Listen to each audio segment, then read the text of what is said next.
अस्सलाम वालेकुम बच्चों, मैं उम्मीद करता हूँ आप सब खैरियत से होंगे। तो हमारा पार्ट 2 में आपका वेलकम है। तो मैंने आपसे जैसे बोला था कि उस formula v is equal to E divided by V, उसकी एप्लीकेशन है वेलोसिटी सिलेक्टर में। अगर आपने वो वीडियो नहीं देखी तो आई बटन में उसका लिंक डाल दूंगा, आप वहां से देख सकते हैं, या फिर आप सर्च कर सकते हैं पार्ट 1 के नाम से, ठीक है, इलेक्ट्रोमैग्नेटिक इंडक्शन का। ठीक, तो उसके लास्ट पार्ट में मैंने आपको बताया था कि formula v is equal to E divided by V, इसकी काफी यूटिलाइजेशन है और काफी वेरिएशन से क्वेश्चन आते हैं एमडी कैट के लिहाज से, इंपॉर्टेंट माना जाता है। ऐसा नहीं है कि फजूल है और मैं वैसे ही बस नाम बनाने के लिए जिस तरह बाकी लोग करते हैं वैसा कर रहा हूं, पढ़ा रहा हूं फालतू चीजें, ऐसा नहीं है। आपको जो मैं पढ़ाऊंगा टू दी पॉइंट होगा और एमडी कैट के लिहाज से मोस्ट इंपॉर्टेंट होगा और इंशाल्लाह उससे बाहर से एमसीक्यूज नहीं आएगा। ठीक है, तो अल्लाह के पाक नाम से हम आपका जो आज का लेक्चर है वो स्टार्ट करने लगे हैं। वेलोसिटी सिलेक्टर उसका नाम है, इलेक्ट्रोमैग्नेटिक इंडक्शन से भी थोड़ा सा लिंक है और इलेक्ट्रोमैग्नेटिज्म से ज्यादा लिंक है। ठीक है, तो ये थोड़ा मिक्स टॉपिक है, इस वजह से मैंने इसको इलेक्ट्रोमैग्नेटिक इंडक्शन के साथ पढ़ाना जरूरी समझा, क्योंकि मैं वहां पर ये बात कर रहा था, ये वाली। तो अब हम अपना लेक्चर स्टार्ट करते हैं। तो अगर आपको लेक्चर से थोड़ा सा भी फायदा हो तो आपने चैनल को सब्सक्राइब जरूर करना है और वीडियो को लाइक करना है। तो लर्निंग ऑब्जेक्टिव आज का क्या हुआ? वेलोसिटी सिलेक्टर, इसमें वेलोसिटी की वेरिएशन देखना, वेलोसिटी को वेरी करने से इलेक्ट्रिक और मैग्नेटिक फोर्स पर उनका इफेक्ट देखना, पाथ और ट्रेजेक्टरी पर उसका इफेक्ट देखना, और वेलोसिटी सिलेक्टर का प्रिंसिपल देखना, लॉरेंस फोर्स को समझना, ये सब हैं आज के इसके लर्निंग ऑब्जेक्टिव्स। सो आते हैं आज के लेक्चर की तरफ। सबसे पहले तो भाई देख लिया वेलोसिटी सिलेक्टर लिखा हुआ है, मेरी राइटिंग पर नहीं जाना, मेरी राइटिंग ऐसी है 6-4 सी, तो इसमें ही गुजारा करना है आप लोगों ने। बहरहाल मैं बोल के अगर आपको कुछ समझ नहीं आती भाई ये सर ने क्या लिखा हुआ, तो मैं बोलता भी हूँ तो आप वहां से देख सकते हैं। ठीक है, तो राइटिंग का मजाक नहीं उड़ाना, ठीक है, ये मैं पर्सनल ले लूंगा वरना। ठीक है, तो आज का लेक्चर स्टार्ट करने लगे हैं। सबसे पहले डायग्राम समझनी है आपके आपके पास ये पॉजिटिव चार्ज है, ये भाई ये एरो क्या दिखा रहा है, ये एरो दिखा रहा है कि वेलोसिटी है इसकी। ये फिर क्रॉस क्या दिखा रहे हैं, क्रॉस का मतलब होता है इनटू द पेज, तो क्रॉस है magnetic field into the page. तो ये क्या लगी हुई है भाई, प्लेट्स, ये दो प्लेट लगाई है ताकि हम इलेक्ट्रिक फील्ड अप्लाई कर सकें। तो ये पॉजिटिव प्लेट है, ये नेगेटिव प्लेट है, पॉजिटिव से नेगेटिव की तरफ इलेक्ट्रिक फील्ड लाइंस होंगी, जो कि मैंने ड्रॉ नहीं की, वो बहुत गंद हो जाना था, लेकिन वो होंगी ऐसे। ठीक है, ठीक है, ओके। आप चाहते हो कि मैं इसके ऊपर गंद करूं, लेकिन नहीं, ठीक है, तो मैंने इसको मिटा दिया। इलेक्ट्रिक फील्ड है डाउनवर्ड, बस ये समझ आ गया, और ये मैंने साइड पर दिखाया हुआ है। इलेक्ट्रिक फील्ड की डायरेक्शन भी यही होगी, साथ इलेक्ट्रिक फोर्स की डायरेक्शन भी यही होगी। एरो थोड़ा सा मेरा टेढ़ा है, उसको मैंने शो कर दिया ऐसे। अब दिख रहा है, इलेक्ट्रिक फील्ड डाउनवर्ड है, इलेक्ट्रिक फोर्स भी डाउनवर्ड है। अब मैग्नेटिक फोर्स देखेंगे कि वो कैसी होती है। पहले तो ये देखें मैग्नेटिक फोर्स लगेगी भी सही या नहीं लगेगी। मैग्नेटिक फोर्स लगने के लिए क्या शराइत थी भाई, हमें तो याद नहीं है, तो ये फॉर्मूला देख लो ना, एफ क्यू यानी force on the charge is equal to Q V B sine theta, Q V B sine theta. And what is sine theta, मैंने बात काफी डिटेल से समझाया था कि साइन थीटा, थीटा यहां पर वो एंगल है जो कि वेलोसिटी और मैग्नेटिक फील्ड में होगा। So velocity towards right, magnetic field into the page. So इस तरह करके velocity towards right, magnetic field into the page, इस तरह करके, यानी ये मेरी फिंगर्स के दरमियान 90 डिग्री का एंगल बन रहा है, यानी इनके दरमियान भी 90 डिग्री का एंगल होगा। तो साइन थीटा में 90 पुट करेंगे, साइन थीटा का आंसर 1 आ जाएगा, तो हमारे पास फोर्स हो जाएगी क्यू वी बी, यानी मैग्नेटिक फोर्स लग रही है, और कैसी वाली, तगड़ी वाली, मैक्सिमम वाली लग रही है, सादा भी नहीं लग रही। ठीक है, तो हल्के में नहीं लेना इसको। मैग्नेटिक फील्ड की वजह से मैग्नेटिक फोर्स आई, वो हमने पहले डिसाइड कर लिया कि लग रही है। अब कहां है उसकी डायरेक्शन, वो पता लगाना है। और मैंने कहा था एक रूल, उसकी पैरवी करनी है, बाकियों को सिर्फ एमसीक्यूज के लिहाज से पढ़ना है। जिस तरह अब नम्स होने वाला है, तो नम्स में एमसीक्यूज आएंगे कि फलाने रूल में, फलाने लेफ्ट हैंड फ्लेमिंग रूल में आपके पास जो मिडिल फिंगर है वो क्या इंडिकेट कर रही होती है। तो एफ बी वी, जिस बच्चे ने पढ़ा होगा बता देगा, वेलोसिटी इंडिकेट कर रही होती है। इंडेक्स फिंगर क्या कर रही होती है, एफ, ये थंब एफ हो गया, ये बी, यानी मैग्नेटिक फील्ड को कर रही होती है इंडेक्स फिंगर। थंब क्या कर रहा था, फोर्स को। अब वो यूं भी कह सकते हैं कि फर्स्ट फिंगर क्या इंडिकेट करती है। तो अब क्या दोगे जवाब, क्या ये थंब फर्स्ट फिंगर है या ये इंडेक्स फिंगर फर्स्ट फिंगर है? पॉइंट तो यहीं पे फंस गए। और ये क्वेश्चन आया हुआ है इसी तरीके से कि फ्लेमिंग राइट हैंड रूल में फर्स्ट फिंगर क्या रिप्रेजेंट करती है। ठीक है, फ्लेमिंग लेफ्ट हैंड रूल में चलो देख लेते हैं फर्स्ट फिंगर क्या रिप्रेजेंट करती है। F B I, force on thumb, जो थंब है आपका, ये फोर्स रिप्रेजेंट कर रहा है। इंडेक्स फिंगर को ही फर्स्ट फिंगर बोलते हैं, तो इंडेक्स फिंगर क्या रिप्रेजेंट कर रही है? एफ बी, यानी मैग्नेटिक फील्ड रिप्रेजेंट करती है इंडेक्स फिंगर, यानी कि फर्स्ट फिंगर। तो बात समझ आ गई? फर्स्ट फिंगर ने क्या रिप्रेजेंट किया फ्लेमिंग लेफ्ट हैंड रूल में? Magnetic field. तो राइट हैंड रूल में फर्स्ट फिंगर क्या रिप्रेजेंट करती है, ये आपका टास्क है, पता करें और कमेंट में बताएं कि राइट हैंड रूल में फर्स्ट फिंगर आपकी, राइट हैंड फ्लेमिंग रूल में फर्स्ट फिंगर यानी इंडेक्स फिंगर क्या रिप्रेजेंट करती है। ठीक है, ये कमेंट्स में आपने बताना है। अब हम आते हैं डायरेक्शन ऑफ मैग्नेटिक फोर्स निकालने पर। तो भाई एफ बी वी, मेरा तो लेफ्ट हैंड फ्लेमिंग रूल है, हर जगह वही लगाऊंगा।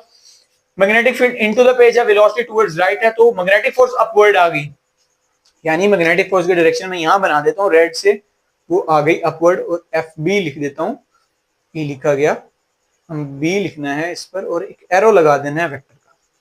देख रहे हो, electric force downward, magnetic force upward.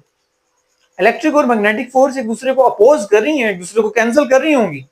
सो जब ये दोनों फोर्सेस लग रही हों तो आपने एक लॉरेंट्ज फोर्स का नाम पढ़ा था जो कि सम ऑफ दीज फोर्सेस होता है, वो मैंने यहां पर लिखा, ये लॉरेंट्ज फोर्स है, सम ऑफ दीज फोर्सेस होता है। यहां पे फिर मैंने माइनस क्यों लगाया अगर सम ऑफ दीज फोर्सेस होते हैं?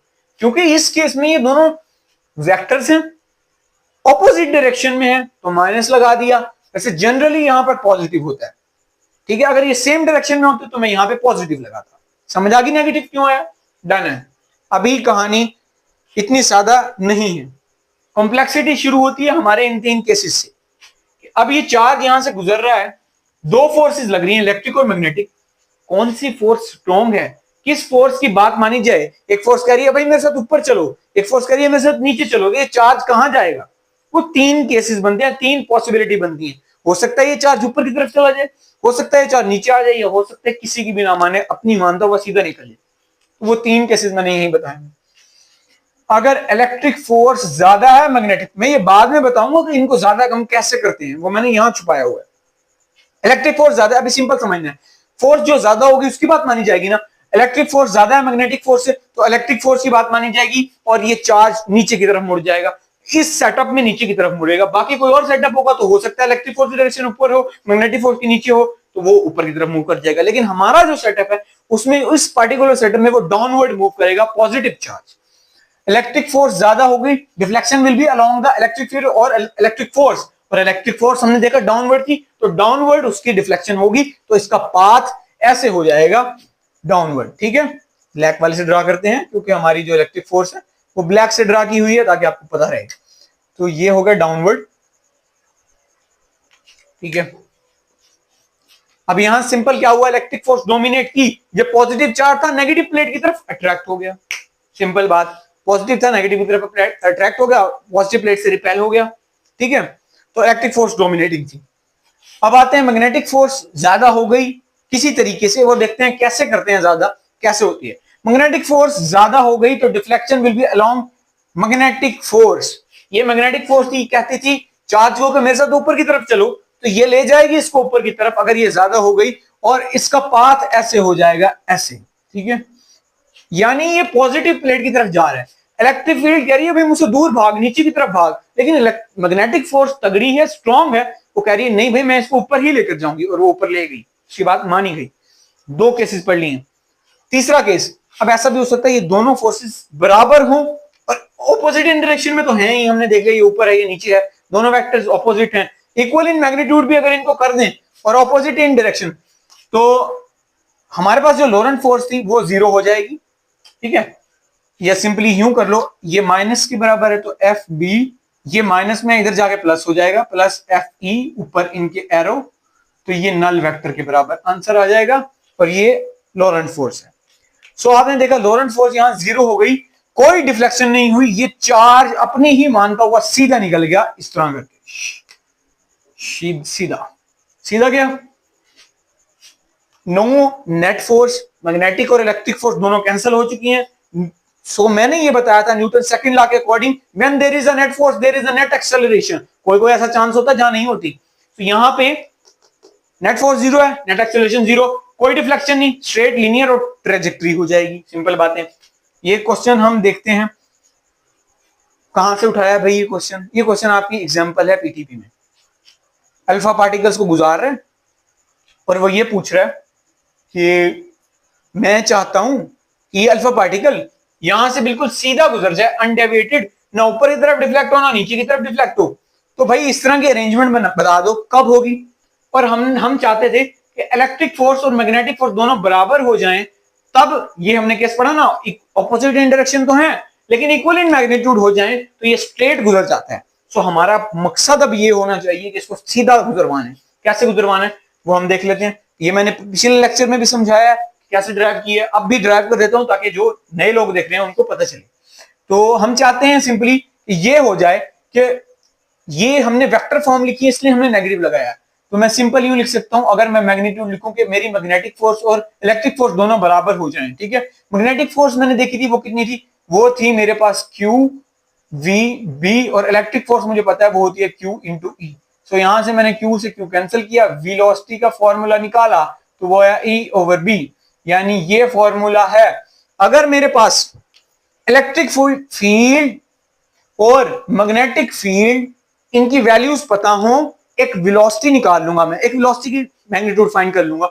वो वेलोसिटी क्या रिप्रेजेंट कर रही होगी, वो वेलोसिटी ये बताएगी कि जितनी ये वेलोसिटी का आंसर आएगा उतनी वेलोसिटी से अगर आप किसी चार्ज को मूव करवाओ इस एरिया में से तो वो स्ट्रेट गुजर जाएगा। समझ आई? तो अल्फा पार्टिकल के हिसाब से एग्जांपल है, वहां पे इलेक्ट्रिक फील्ड की मैग्नीट्यूड ये दी हुई है 300 वोल्ट पर meter, magnetic field 0.2 tesla, divide करोगे सिंपली 1500 मीटर पर सेकंड आ जाएगा। And what is the meaning of this 1500 meter पर सेकंड? ये समझने वाली बात है, बहुत से बच्चों को बस यही आंसर ही पता होता है, इसका मतलब नहीं पता होता कि ये क्या रिप्रेजेंट कर रहा है।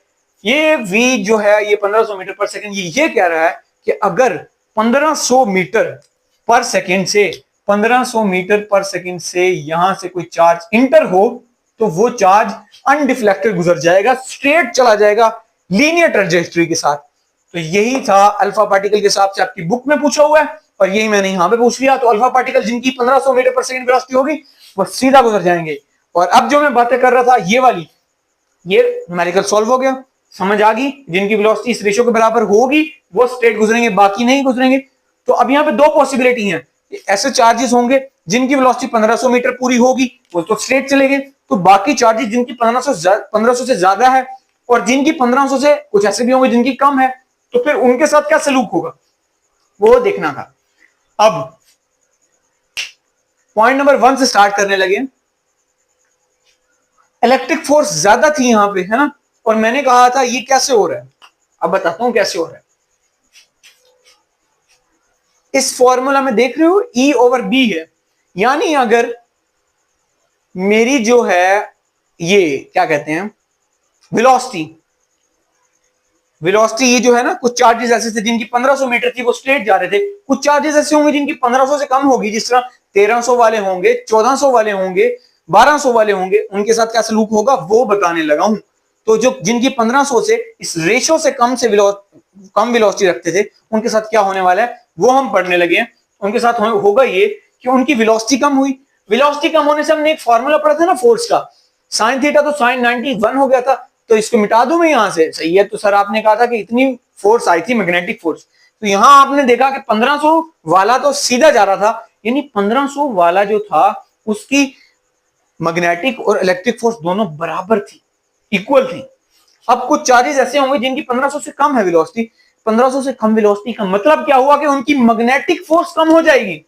मैग्नेटिक फोर्स कम होने से ये वाली मैग्नेटिक फोर्स जो ऊपर ले जाना चाह रही थी ये कम हो चुकी है, ये कम हो गई तो ये डोमिनेट कर जाएगी electric field, electric force dominate कर जाएगी। इलेक्ट्रिक फोर्स डोमिनेट करने से वो चार्ज नीचे की तरफ बेंड हो जाएंगे, यानी they will follow the electric force.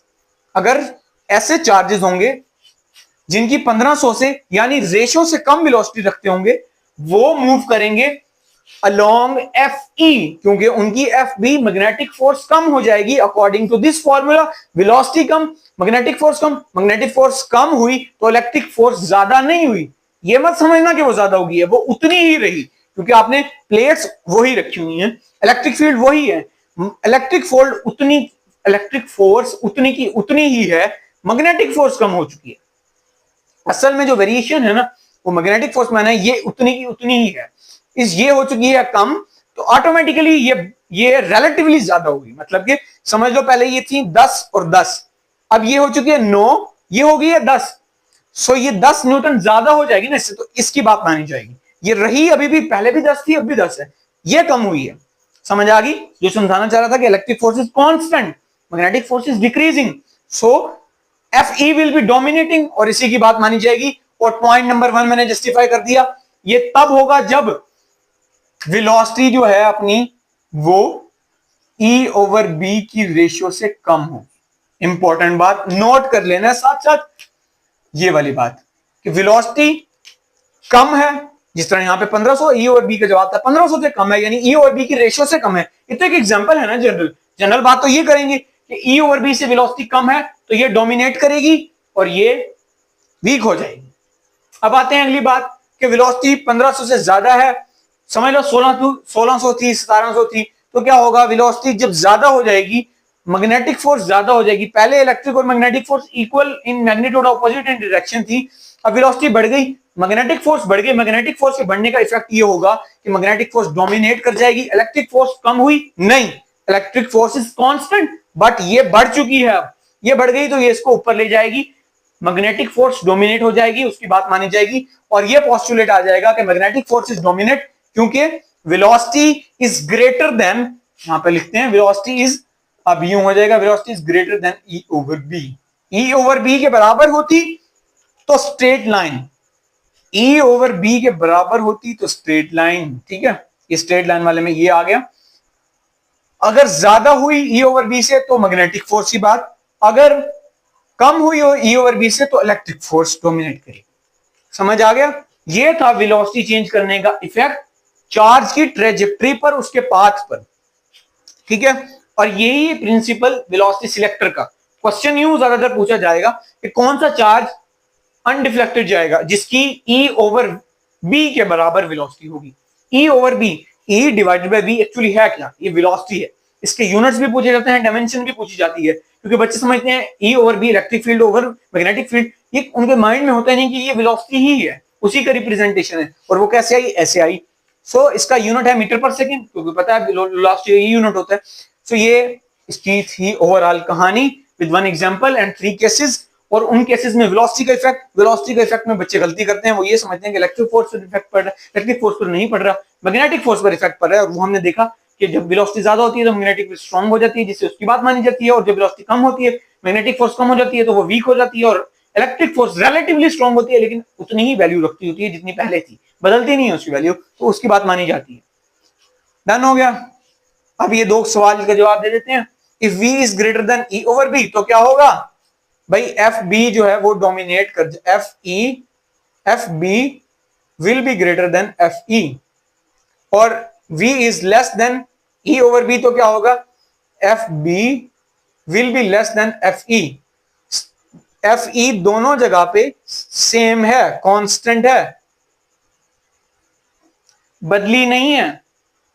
Velocity बदलने से इस पर इफेक्ट नहीं पड़ रहा, इस पर कैसे इफेक्ट पड़ेगा, इस पर इफेक्ट पड़ेगा जब प्लेट्स का पोटेंशियल बदलोगे, प्लेट्स पर चार्ज बदलोगे, वो हमारा कंसर्न ही नहीं है। हमने वेलोसिटी का इफेक्ट देखना था, देख लिया। ये था आज का लेक्चर। अगर आज आपको इससे कुछ सीखने को मिला तो चैनल को लाजमी सब्सक्राइब करिएगा, वीडियो को लाइक करना नहीं भूलना, और अपने दोस्तों के साथ इस वीडियो को ज्यादा से ज्यादा शेयर करें ताकि दूसरों की भी भलाई हो सके, और वो भी हमारे इस एमडी कैट तक के सफर में हमारा साथ दे सकें, हमारे साथ चल सकें। और मुझे अपनी दुआओं में याद रखिएगा। अल्लाह हाफिज।